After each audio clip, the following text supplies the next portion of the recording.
আলিশা, এক্ষুনি তাড়াতাড়ি চলে আয়, ম্যাম কিন্তু এক্ষুনি আসবে। 5টা বাজলো বলেই মাত্র ম্যাম চলে আসবে, তাড়াতাড়ি আয়, গপ গপ করে খেয়ে নে। ম্যাম আজকাল না আলিশা ভীষণ মুখে মুখে তর্ক করে, একটু পড়া করতে চায় না। একটু বেশি বেশি হোমওয়ার্ক দেবেন তো, তাহলে যদি একটু পড়াটা করে। 1 সপ্তাহ ধরে একদম পড়তে চাচ্ছে না। সেই যে জ্বর হলো, সেই জ্বর হওয়ার পর থেকে একটুও পড়তে চাচ্ছে না।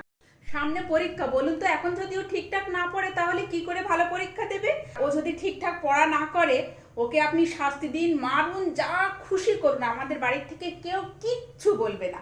তো সেইভাবে আপনি একটু ভালো করে পড়িয়ে দিন প্লিজ। ও যদি পড়া না করে, আপনি মারুন, ধরুন, উঠবোস করুন, যা খুশি করুন, শুধু যেন মেরে ফেলবেন না।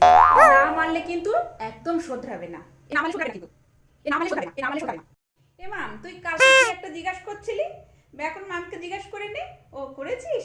বুঝতে পেরেছিস? যেটা না বুঝতে পারবি ম্যামকে ভালো করে জিজ্ঞাসা করে নিবি।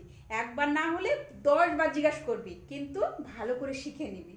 ওর মাথায় না ম্যাম খুব বুদ্ধি, কিন্তু ও পড়াশোনার কাজে লাগায় না, অন্য কাজে লাগিয়ে দেয়। ফোন না, বড্ড ফোন ঘাটছে।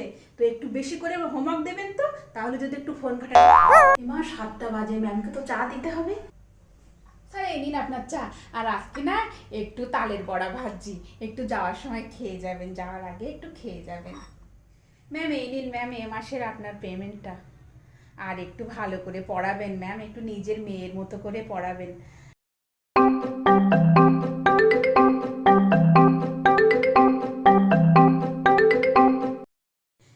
আপনার কত নামডাক শুনেছি, সবাই প্রশংসা করে আপনার, খুব ভালো পড়ানো।